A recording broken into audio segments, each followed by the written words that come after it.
Do you just happen to have ripe bananas sitting in the corner of your kitchen just rotting away? Well, instead of throwing them away, make something good out of it. The stay-at-home order for COVID-19 has taken a toll on basically everybody in the state of Illinois. And if you are taking it seriously, you should know how boring every day can be.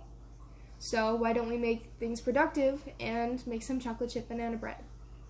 What you're going to need is 3 to 4 ripe bananas, mashed, half a cup of light brown sugar, half a cup of granulated sugar, half a cup of unsalted butter that's melted, 2 large eggs, 1 teaspoon of vanilla extract, half a cup of Greek yogurt. It says original in the recipe, but I'm going to be using vanilla yogurt because that's 1, all I have, 2, and it's better. You're going to need 1/3 cup of all-purpose flour, 1 teaspoon of baking soda, half a teaspoon of salt, 3/4 cup of chocolate chips, and plus a handful for the top. Now step 1 is to preheat your oven to 350 degrees and get all of your dry ingredients together. That includes the salt, flour, and baking soda. The sugar will come later. Next, you're going to want to melt your butter. I recommend cutting your butter stick in half and microwaving at 30-second intervals.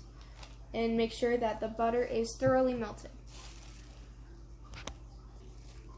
Now, in a separate bowl, you're going to want to take your half cup of sugar along with your melted butter and whisk it together.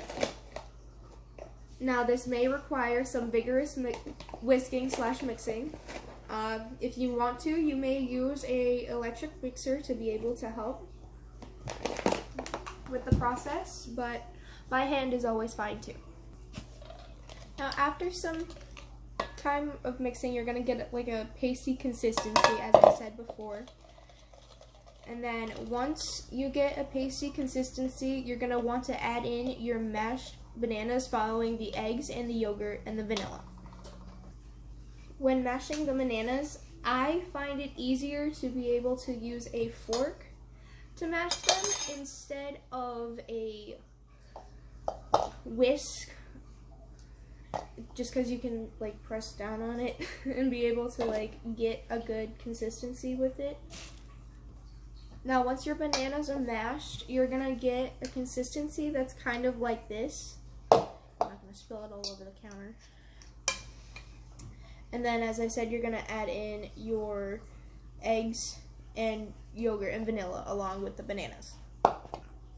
Now, once you have everything in the bowl you put your sugar and butter in, you're going to want to mix thoroughly, punching out any lumps you find within the bananas or the sugars, and making sure that everything is mixed thoroughly throughout this process, and until you get this kind of substance and tan color. Now, once everything is mixed together in your wet ingredients, you're going to want to fold your wet ingredients into the dry ingredients, like so.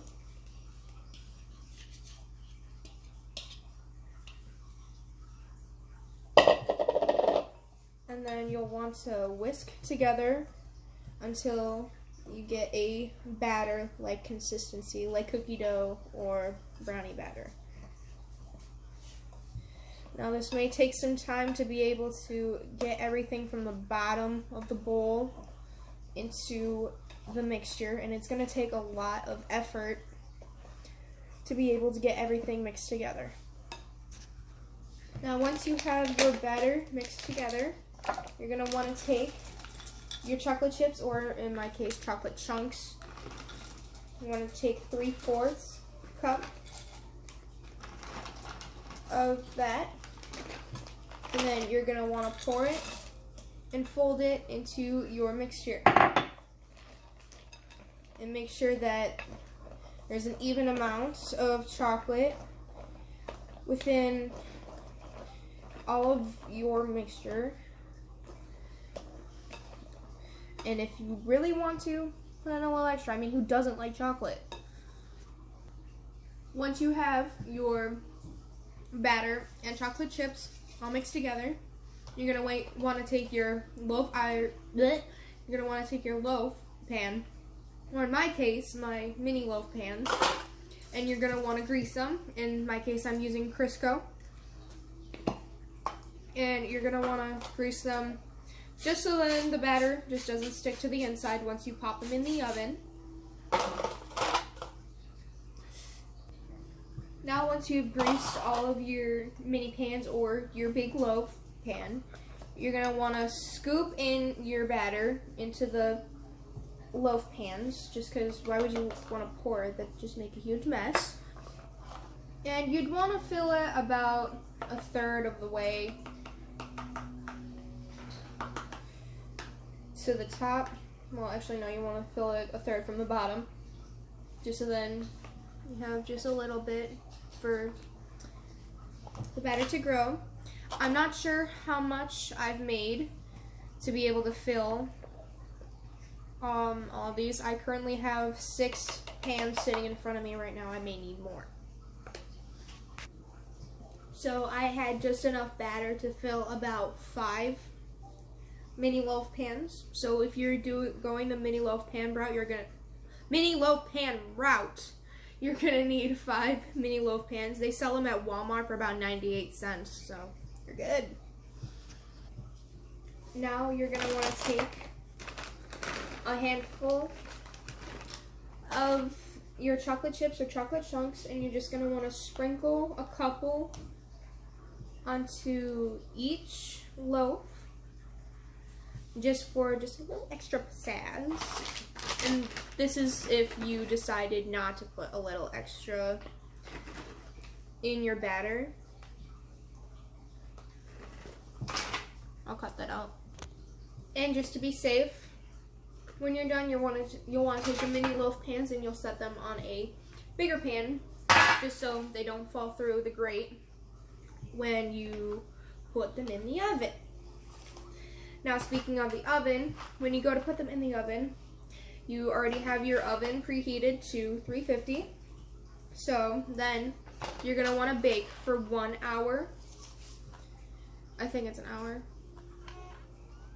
If not, it's an hour and 15 minutes. And during the process, at 30 minutes, you're going to want to take a toothpick and poke within the loaves and make sure there's no gooey stuff aside from the chocolate chips, and make sure it's just crumbs. So my camera decided to stop recording, so we're going to continue. If I can find my toothpicks. You're going to take a toothpick and we're going to check. I also misspoke. If you're going the long pan route, you're going to want to bake for an hour and 15 minutes. But if you're going the small pan route, it's going to take a little bit less time to cook just because it's in a smaller pan, so it's going to rise up faster. So you're going to want to bake it for about 20-30 minutes. So we're going to check.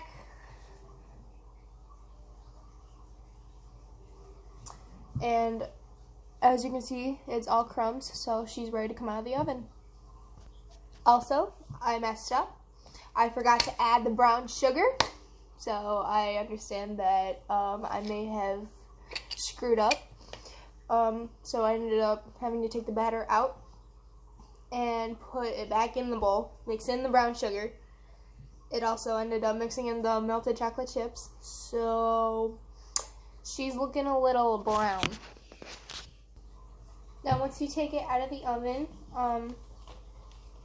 I guess your loaf should look something like this.